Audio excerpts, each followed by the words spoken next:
Hi, welcome back to the Get Rich Quick Club. Last time we left our 5 friends, Gina, Rob, Quincy, Teddy, and Eddie, they decided to open up a company to make a lot of money. So as we read chapter 4 and 5, maybe we'll find out exactly what type of company they're planning on opening. Chapter 4, the finer points of business. I could see the future. We'd have a big office building someday with the letters GRQ on it, secretaries running around, a company jet, warehouses scattered around the world. Everyone on the planet would know about the Get Rich Quick Club. The next order of business is a company motto, I said. What's the motto? Teddy asked. I don't know what's the motto to you, Rob cracked. A motto, I explained, is a slogan, like all for one and one for all. That's the motto of the Three Musketeers. I thought the motto of the Three Musketeers was creamy, chewy chocolate filling, Teddy said. Not those Three Musketeers, I said irritably. The other Three Musketeers. There were 6 musketeers, Eddie asked. How about you tried the rest, now try the best, Rob suggested. That's not bad, I said. Did you make that up? No, Rob explained. I saw it on a pizza box. The next order of business, I told them, is that we need to have a company bylaws. Bylaws are the rules of the company. You got to follow the rules. If we don't have rules, everything falls apart. And the next thing you know, we would be like savages, killing each other over a piece of meat. What kind of bylaws? Quincy asked. Well, for instance, I said, we all have to promise that we won't run over each other with our bikes. That would be dangerous, right?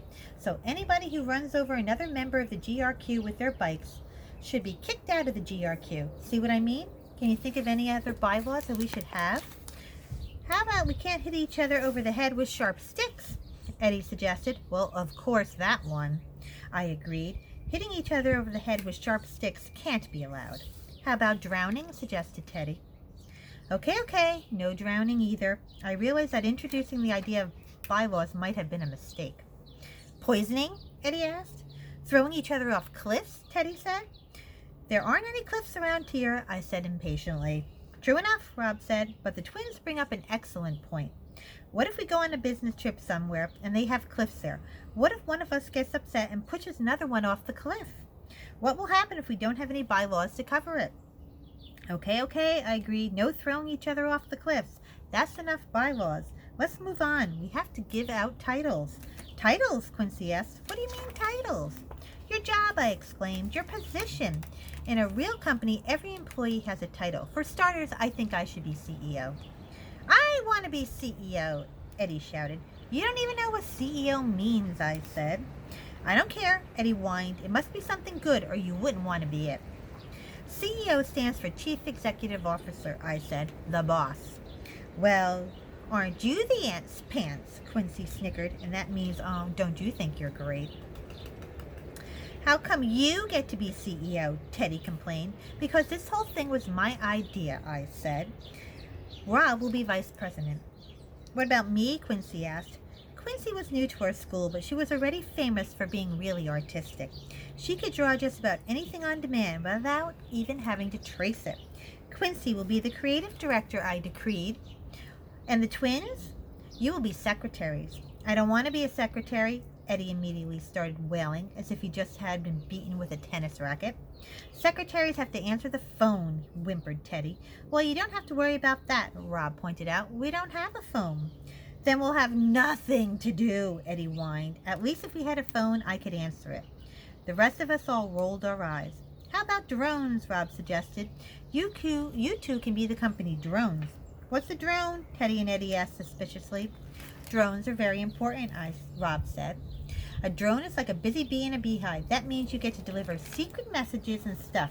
I wish I could be a drone. Delivering secret messages sounds cool, Eddie said. And remember, I added, we'll all be on the company board of directors. Okay, put us down for that drone thing, Eddie agreed, as long as we're going to be the chief drones.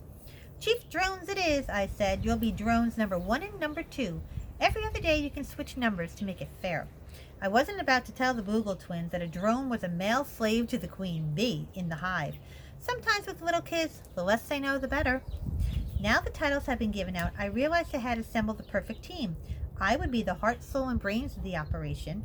We would count on Rob's genius to come up with the idea that would make us $1 million. Quincy, with her artistic ability, would help us tell the world about it.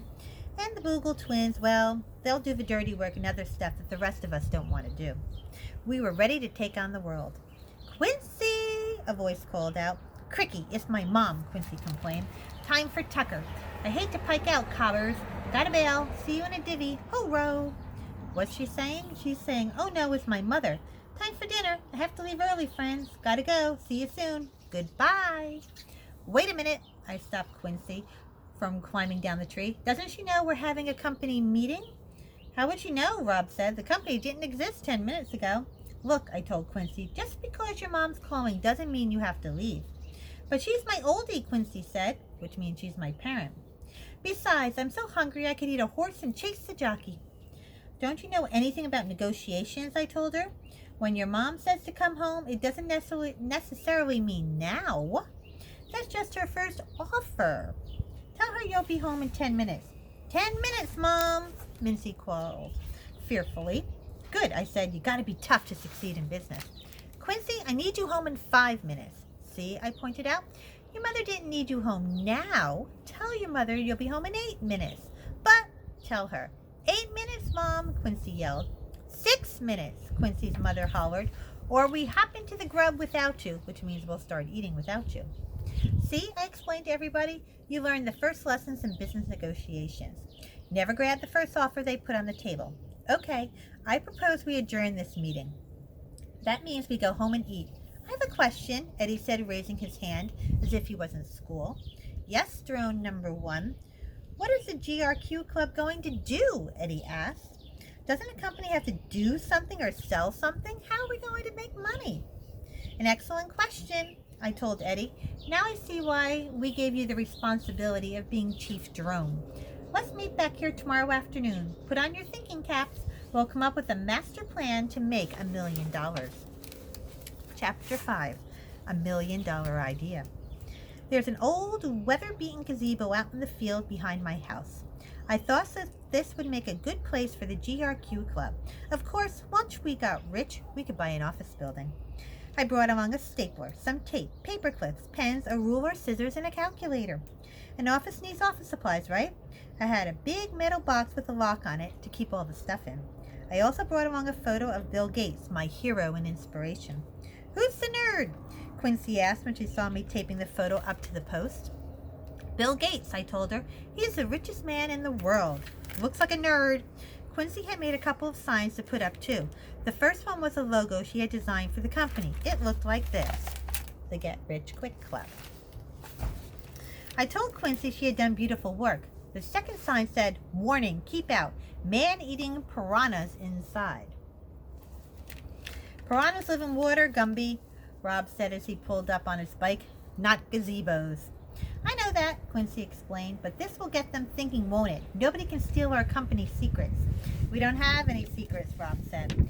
Yeah, yet we don't, I told them, but soon we will. Good thinking, Quincy. Finally, the Bogle twins showed up, carrying their silly box of dust. I set everybody down on the benches and stood up to address them. I would like to call to order the first official meeting of the GRQ Club, I began. If any of the members are opposed, let them speak now or forever hold their peace. Everybody just sat there. The Bogle twins picked their noses. When we last met, I continued, we formed our company. We came up with a company motto. We established bylaws and assigned positions. Someday, when we are all multimillionaires, we'll think back to that lazy day when we started this whole thing. But for now, we need to come up with a way to make $1 million. Does anybody have any ideas? Everybody still sat there. The Bogle twins still picked their noses. It didn't look good. I gotta pee, Teddy finally announced. I know, Quincy said. I could design some grouse togs so we could flog them around town. What does that mean? I could design some cool clothes and we can sell them around town. It costs a fortune to manufacture clothing, I told her. We'll have to set up a factory overseas. We could sell our old toys, Teddy suggested. Nobody wants your old broken, spit-upon toys, I said. I've got an idea, Rob chimed in. Let's put an ad in the paper asking 1 million people to send each of us $1. Then we'll have $1 million. We don't have to make anything or sell anything. That's Burko, Quincy exclaimed, which means that's crazy. Okay, how about this, Rob continued.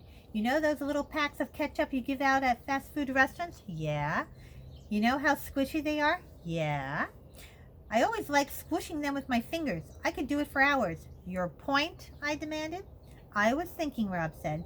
They should make pillows out of those things. You know, big ones for people to sleep on. We could start a company making ketchup-filled pillows. You could even microwave them so they're warm when you went to bed. Rob is a genius, but I didn't want to be the one to tell him that that was a dumb idea.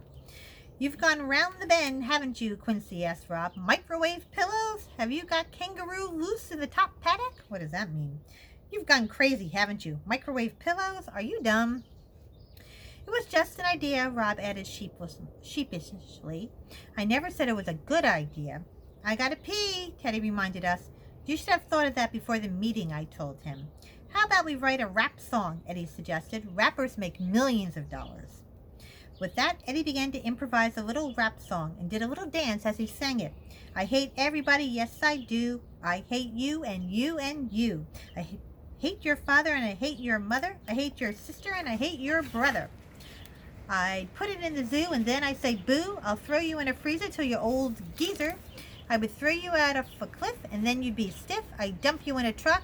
Zip up, Sprague, Quincy said, which means shut up, you little brat. It was obvious that we weren't going to make $1 million with any of these dumb ideas. There wasn't a great idea out there somewhere, but we just haven't found it yet. I was getting frustrated. I'm up a gum tree, Quincy said, sighing, which means I don't know what to do. We could wash cars, I suppose, Rob suggested, or sell lemonade. Wash cars, I muttered disgustedly. Sell lemonade? Are you joking? The key word in the Get Rich Quick Club is quick. You think you're going to get rich quick selling lemonade for $1/4 of a cup? You think you're going to get rich quick washing cars? You might as well wait around for a UFO to land in your backyard. When I said those words, Rob suddenly got this amazing look in his eyes. Come back next time and let's see what exactly was so exciting about that UFO comment. Talk to you soon. Goodbye.